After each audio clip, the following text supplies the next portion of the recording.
সেই দেখতে পাচ্ছ দুই দোকানের ওনার এখানে বসে আছে। এখানে বসাক বিরিয়ানি বসাকদার, এখানে হচ্ছে গিয়ে তাজ কিংডম যেটা আজকে খুলেছে, ওখানকার ওনার হচ্ছে অরিন্দম দা। তো কেমন লাগছে নতুন দোকান খুলে? একদমই খুব সুন্দর অনুভব হচ্ছে এবং সবথেকে অনেক দিনের একটা স্বপ্ন ছিল এটা করবে ছিল, তোমরা এসেছো সেটাও ভালো লাগছে।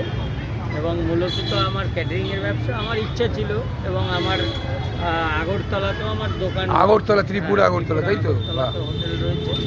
তো আমার ইচ্ছা ছিল মধ্যমগ্রামের বুকে একটা দোকান করব, যে মানুষ তো বিরিয়ানি পোলাও সবাই সব কিছুই খাচ্ছে, সবারটা ভালো, ওয়েল অ্যান্ড গুড, কিন্তু আমি একটু অন্যরকম কিছু করতে চাইছি এর মধ্যে, পোলাও বিরিয়ানি চিকেনের মধ্যে।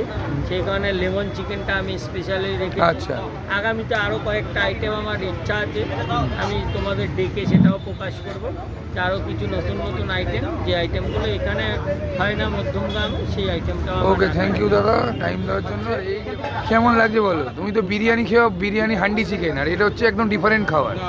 বাসন্তী পোলাও, এটা যদি এবার তুমি বলো যে চিলি চিকেন আর রাইসটা কেমন খেতে? মিথ্যা কথা বলছো না তো? ইনভিটেশন এসছে বলে মিথ্যা কথা বলছো না তো? সত্যি তো? মুখের ওপর বলে দেবে, অন ক্যামেরায় বলবে, তাই তো? আর এই যে খাচ্ছ পোলাওটা লেমন চিকেন, এই যে স্পেশাল যেটা নতুন লেমন চিকেন, যেটা মধ্যমগ্রামে প্রথমবার, এটা কেমন লাগছে? গন্ধরাজ লেবুর ফ্লেভার আসছে, তাই তো? তাহলে মোটামুটি খাবারটা তুমি বলছো মোটামুটি সবাই খেতে পারবে, মানে 8 থেকে 80 সবাই খেতে পারবে, তাই তো? খুব সুন্দর হয়েছে।